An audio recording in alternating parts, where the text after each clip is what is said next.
Hi viewers, welcome to our channel. ప్రస్తుతం మనతో పాటు ఇమ్మంది రామారావు గారు సీనియర్ జర్నలిస్ట్ ఉన్నారు. వారితో ఒకసారి మాట్లాడదాం. సార్ నమస్కారం. సార్ నమస్తే బాబు.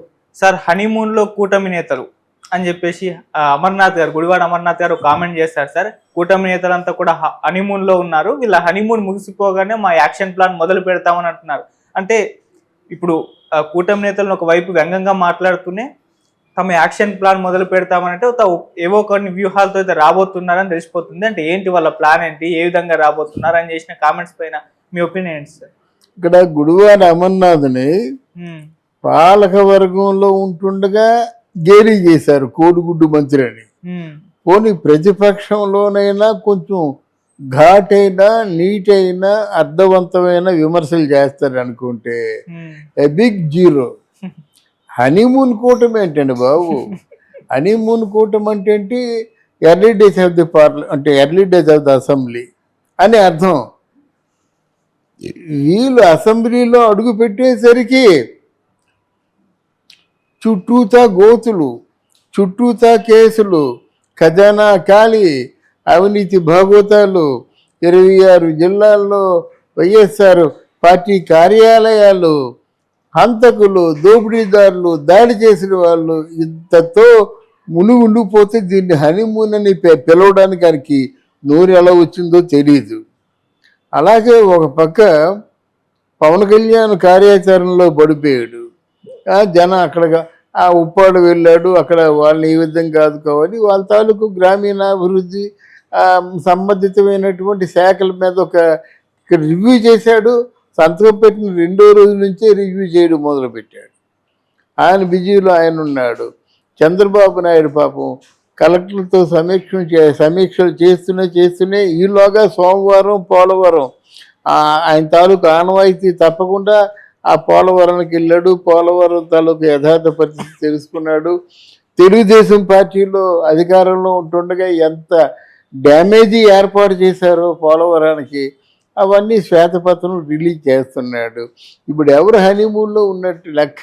ఎవరు హనీమూన్ లేరు. ఒళ్ళొంచి పని చేస్తున్నారు. పని చేయడం వాళ్ళకి ఇంట్రెస్ట్, అందువల్ల వాళ్ళు పని చేస్తున్నారు అన్నమాట. ఇంకా మరి కార్యాచరణలో దిగుదామని నువ్వు అనుకుంటున్నావు. ఎక్కడ అనకాపల్లిలో ఉండి కార్యాచరణలో దిగిపోయారు కదా మీ గురువు గారు, మీ నాయకుడు.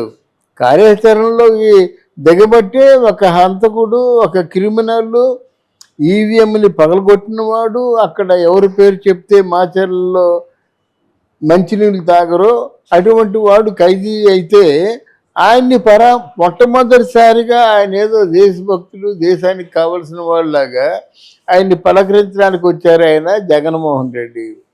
మరి అనిత ఎలాగ పర్మిషన్ ఇచ్చిందో తెలీదు, వచ్చాడు. అనిత గురించి తర్వాత చెప్పుకుందాం. జగన్మోహన్ రెడ్డి వచ్చాడు. ములాఖత్ అనేవాడు ములాఖత్ చేయాలి కదా. అయినా ఒక అధినాయకుడు పరామర్శించేది ఇలాంటి ఒక క్రిమినల్ని కాదు కదా. ఎవడో నిస్వార్థమైనటువంటి నాయకుడు, పేదరికంలో ఉన్న నాయకుడు, ఆయన 10 మందికి స్ఫూర్తిదాయకంగా ఉండే నాయకుడిని పలకరిస్తే బాగుండేది. అంటే ఇక్కడ మాచర్లు వాళ్ళు సంబరాలు చేసుకుంటున్నారు. అటువంటి ఒక క్రిమినల్ని పలకరించడానికి వస్తావా? పోనీ మీకు ఏ సత్సంబంధాలు, ఇంకే సంబంధాలు ఉన్నాయో తీసి పక్కన పెడితే అలాంటి వాడిని పలకరించి ఎవరికి కనిపించకుండా వెళ్ళిపోవాలి. కానీ మళ్ళీ ఆ కారు కూతులు ఏమిటి హెచ్చరిస్తున్నాను, ఇది రిక్వెస్ట్ కాదు. మళ్ళీ అప్పటిలాగే పూర్వం పరిపాలన యంత్రాంగంలో అధిష్టానంలో ఉన్నప్పుడు ఎలా మాట్లాడేవాడు అలాగే మాట్లాడుతున్నాడు. నువ్వు ఎప్పుడో తీర్పుడిగా 3 మాసాల తర్వాత స్పందిస్తానంటే అలాగే ఉంది. ఇక్కడ మీ గురుగారు స్పందించేశారు. ఆంధ్రదేశాన్ని నల్లకొల్లం చేసేస్తా అంటున్నమాట.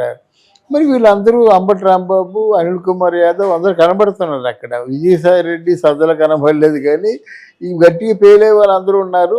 మన కొడాలి లేడు అక్కడ, రోజా కూడా లేదు. ఆయన ఆల్రెడీ స్పందించడం జరిగింది. ఏమి స్పందించాడు? తస్మాత్ జాగ్రత్త, ఇంకొకసారి కానీ మీరు ఇలా చేసినట్టయితే ఆంధ్రప్రదేశ్ కల్లోలం అయిపోతుందని చెప్పాడు. మరి ఇది క్రిమినల్ బ్రెయిన్ కాకపోతే అలా మాట్లాడతాడా? క్రిమినల్ బ్రెయిన్ కాకపోతే హత్యానేరాలు ఎన్నో ఉన్నప్పుడు ఆయన చాలా మంచోడని సర్టిఫికెట్ ఇస్తాడా? అయినా పిన్నెల రామకృష్ణారెడ్డి చాలా మంచోడని సర్టిఫికెట్ ఇస్తున్నాడంటే మరి ఆయన క్యారెక్టర్ని ఎలాగ అర్థం చేసుకోవాలో నాకైతే అర్థం అవటం లేదు. కొంతమంది మేధావులు అంటున్నారు చాలా మంచోడని. జగన్ చేసింది కూడా తప్పు లేదనుకోండి అని మీకు సన్నాయి నొక్కుతున్నారు. జగన్ చేసింది అక్రమం కాదట. మనుషుల్ని చేతులు నరికేసిన, కాళ్ళు నరికేసిన, తలకాయ కోసేసిన అది తప్పు కాదట. వీళ్ళు చేయడం తప్పట. చూడండి, ప్రజావేదికను కూల్చేయడం జగన్మోహన్ రెడ్డి చేసిన తప్పు కాదట. వీడు జగన్మోహన్ రెడ్డి తాలూకు అక్కడ బోటు యార్డ్ని పడగొట్టడం తప్పని కూసే కొంతమంది కుహన మేధావులు ఉన్నారు. కనుక ఇది ఇట్లాంటి దాన్ని ఏమంటారంటే పైశాచిక ఆనందంతో చెప్పుకునే మాటలు, ఈ మాటలే మిమ్మల్ని ప్రజల్లోంచి దూరం చేశాయి. జాగ్రత్తగా గమనించండి. ఈ లేనిపోని అబండాలు వేసి ప్రశ్నించే గొంతు నొక్కేసి తలలు పగలగొట్టి మనుషుల్ని మాఫీ చేసి ఎన్ని విధాలుగా మనుషులు చంపడానికి కూడా మరి మీరు సాహసించారు కదా, చంపారు కదా. మళ్ళీ మీరు ఇంకెందుకు ఇట్లాంటి వార్నింగ్లు ఇస్తారు? కార్యాచరణలో దిగితే నీ వెనక మనుషులు ఉండాలి కదా. అప్పుడు ఈరోజు బాపట్లలో 7 జాయిన్ అవుతున్నారు తెలుగుదేశంలో. 7 జడ్పీటీసీలు, ఎంపీటీసీలు జాయిన్ అవుతున్నారు. వాళ్ళతో పాటు కార్యకర్తలు జాయిన్ అవుతున్నారు. ఇంకేంటి మీరు చేసేది? చేయాలంటే మీ బలము కావాలి కదా. ఏమీ లేనిది మీరు ఊకదంపుడు ఉపన్యాసాలు ఇచ్చుకొని ప్రయోజనం ఏముంది? వాళ్ళే మీకు తస్మాత్ జాగ్రత్తగా ఉండండి, ఒళ్ళు దగ్గరుంచుకొని ప్రవర్తించండి అని వాళ్ళు మీకు వార్నింగ్ ఇవ్వాలా యాక్చువల్గా వాళ్ళ సంఖ్యాబలంతో. ఎందుకంటే మీరు అంతకుముందు సంఖ్యాబలాన్ని చూపించే కదా వార్నింగ్లు ఇచ్చారు. ఇప్పుడు వాళ్ళ సంఖ్యాబలం చూపిస్తే మీరు ఎక్కడ ఉండాలా? ఆమె దూరంలో ఉండాలా? అసలు అసెంబ్లీకి రావడానికి మనుషులు లేరు కదా మీకు. అందువల్ల ఎంత అమాయకుడైతే మాత్రం గుడివాడ అమర్నాథ్ లాంటి వాడికి, ఒక మినిస్టర్గా చేసిన వాడికి ఎంత చిన్న లాజిక్ అర్థం అవ్వలేదంటే ఆయన చూసి జాలిపడడం తప్ప మనం ఏం చేయలేం. ఓకే సార్, ఇప్పుడు మరి యాక్షన్ ప్లాన్ మొదలు పెడతామని అంటున్నారు. అంటే ఏ విధమైన వ్యూహాలతో జగన్మోహన్ రెడ్డి గారు రాబోతున్నారు? ఎలా తన పార్టీని మళ్ళీ బలోపేతం చేసుకుంటారు? ఏ విధంగా ఆయన పైన నమోదవుతున్న కేసులు కానివ్వండి, లేకుంటే వాళ్ళ నేతలు అరెస్ట్ అవుతున్నాయి, వాటన్నిటిని ఎలా ఎదుర్కొని నిలబెడతారు సార్? ఇది దబాయింపు అండి. ప్రజలు టాక్టీస్ అంటారన్నమాట. మనిషి మీద ఏదో భూగోళం బద్దలైపోతుందనేటువంటి భ్రమని కనిపించి వాళ్ళు భయపెట్టడం. ఆయన చేసింది అదే ప్రజలు అంత అమాయకులు అనుకుంటున్నారు. ప్రజలకు అన్నీ తెలుసు. మేము ఫీల్డ్లోకి వచ్చినట్టయితే మనుషులు ఎవరు ఉండరు అని వాళ్ళు చెప్తున్నారు.